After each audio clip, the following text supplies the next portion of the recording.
আসসালামু আলাইকুম এভরিওয়ান, জুমা মোবারক সবাইকে। আজকে ফ্রাইডে, জুমার দিন।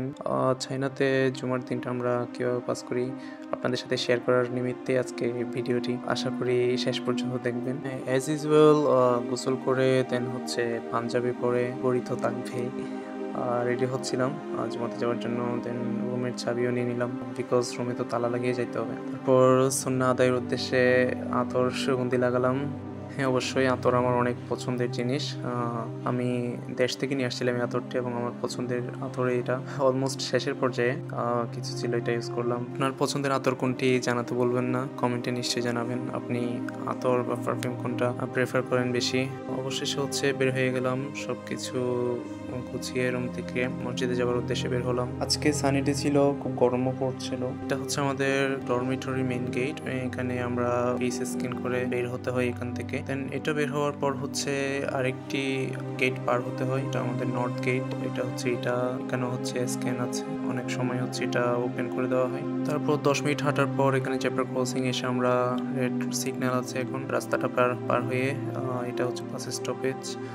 এখানে আমরা বাসের জন্য ওয়েট করব। হ্যাঁ, এখানে সিগন্যাল মেনে চলতে হয় এবং সবাই মেনে চলেও। রেড সিগন্যালের পরে যখন গ্রিন সিগন্যালটা আসে দেন হচ্ছে আমরা ক্রসিংটা পার হই। ক্রসিংটা পার হওয়ার পরে আমরা বাস স্টপেজে চলে গেলাম। বাস স্টপেজে বাসের জন্য ওয়েট করতে হবে। চায়নার প্রতিটা বাস স্টপেজে এরকম একটা বোর্ড দেওয়া থাকে, যেখানে বাস নাম্বার, বাসের ডেস্টিনেশন সব বিস্তারিত লেখা থাকে এবং এরকম একটা স্ক্রিনও দেওয়া থাকে, যে স্ক্রিনে বাসের নাম্বার, বাসটি কয় স্টপেজ পর আসবে, কয় মিনিট আছে, বিস্তারিত সব লেখা থাকে। আমাদের বাস হচ্ছে যে উপরের B11 নাম্বার যেটা দেখতে পাচ্ছেন, ওইটাই আমাদের বাস। একটা স্টপেজ পর 1 মিনিটের ভিতর চলে আসবে লেখা আছে। অবশেষে হচ্ছে 1 মিনিটের ভিতর আমাদের বাসটা চলে আসলো। চাইনার বাসগুলোতে মেইনলি দুইটি দরজা থাকে। সামনের দরজা দিয়ে আপনাকে উঠতে হবে, পেছনের দরজা দিয়ে আপনাকে গেট অফ করতে হবে। সামনের দরজা দিয়ে উঠতে আপনাকে পেমেন্ট করে দিতে হবে, যেহেতু এখানে ক্যাশ চলে না, তাই আমরা মোবাইল দিয়ে পে করতে হয়। অ্যাজ ইউজুয়াল মোবাইল দিয়ে পে করে আমরা বাস উঠে গেলাম। এই বাসগুলোতে তেমন একটা রাশ হয় না, মোটামুটি সিট পাওয়া যায়। সিটে বসে দেন আমি ফয়জানে দরুদ রিসালাটা খুলে এখান থেকে কিছু দরুদ শরীফের আমল করার চেষ্টা করলাম, দরুদ শরীফের বিভিন্ন ফজিলত পড়ার চেষ্টা করলাম। আপনারাও চাইলে এই রিসালাটা আপনারা মাকতাবাতুল মদিনা থেকে সংগ্রহ করতে পারেন, সাথে রাখতে পারেন, আপনাদের ব্যাগে রাখতে পারেন। কিতাবটি ছোট হলেও অনেক মূল্যবান, আশা করি সাথে রাখবেন কিতাবটি। ৪৫ মিনিট পর হঠাৎ করে বাসে স্পিকারে বেজে উঠলো নান্দা জিয়া দাওলা আনচু আনসি আছে। হ্যাঁ, অর্থাৎ আমরা আমাদের লোকেশনে চলে আসলাম। মসজিদ হচ্ছে আমাদের এইটাই। অ্যাকচুয়ালি বিল্ডিংটা 6 তলা বিশিষ্ট। নিচের 3 তলায় বিভিন্ন শপ এন্ড রেস্টুরেন্ট রয়েছে, উপর 3 তলায় মসজিদ, এখানে নিচ তলায় একটা এডিডাসের ব্রাঞ্চ রয়েছে। চতুর্থ তলায় হচ্ছে অজুখানা।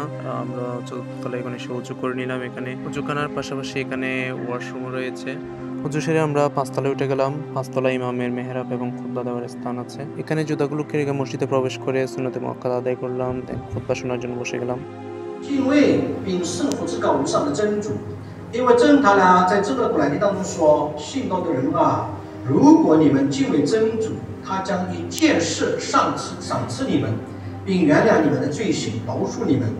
真主是有恒。” দেন নামাজ পড়ে আমরা নিচে নামলাম। নিচে এসে আমাদের একজন নতুন বাঙালি ভাইয়ের সাথে পরিচয় হলো আজকে, যিনি ব্যবসার কাজে আসছে এখানে। প্রতি জুমা শেষে আমরা বাঙালিরা এবং অন্যান্য ফরেনাররাও এখানে এসে আমরা দেখা করি, এক একজন এক এক ক্যাম্পাস থেকে আসে এখানে। দেন মসজিদ থেকে ফিরে এসে একটু সুপার শপে ঢুকলাম, সুপার শপ থেকে কিছু বেগস আইটেম নিলাম।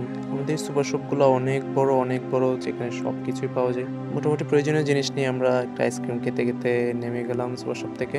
সুপার শপে ওঠার সময় আপনার হাতে যদি এক্সট্রা কিছু থাকে সেটা এখানে লক করে রেখে যেতে হয়, সেটা আমরা লক খুলে আবার যাওয়ার সময় নিয়ে নিলাম। আজকে সানিটার হঠাৎ করেই কেন জানি মুড সুইং হলো, মেঘ জমে গেল এসে, বাট কোনো বৃষ্টি নেই। চলে আসলাম ডর্মে। আমাদের ডর্মেও ঢোকার সময় হচ্ছে ফেস স্ক্যান করে ঢুকতে হয়। ঢোকার সময় ফেস স্ক্যান করলাম, ফেস স্ক্যান করে ঢুকে গেলাম। এই তো অ্যাজ ইউজুয়াল ফ্রাইডেটা আমাদের এইভাবেই যায়। এখন তো vacation free time, but class চলাকালীন সময় মাঝে মধ্যে ফ্রাইডে ক্লাস থাকলে একটু প্রবলেম হয়। যদি চায়নাতে লাইফস্টাইল নিয়ে আর অন্যান্য কিছু জানতে চান তাহলে কমেন্ট বক্স ওর ইনবক্স করতে পারেন। যদি ভালো লেগে থাকে লাইক এন্ড কমেন্ট করতে পারেন। শেষ পর্যন্ত ধৈর্য ধরে দেখার জন্য অসংখ্য ধন্যবাদ। আসসালামু আলাইকুম ওয়া রাহমাতুল্লাহ।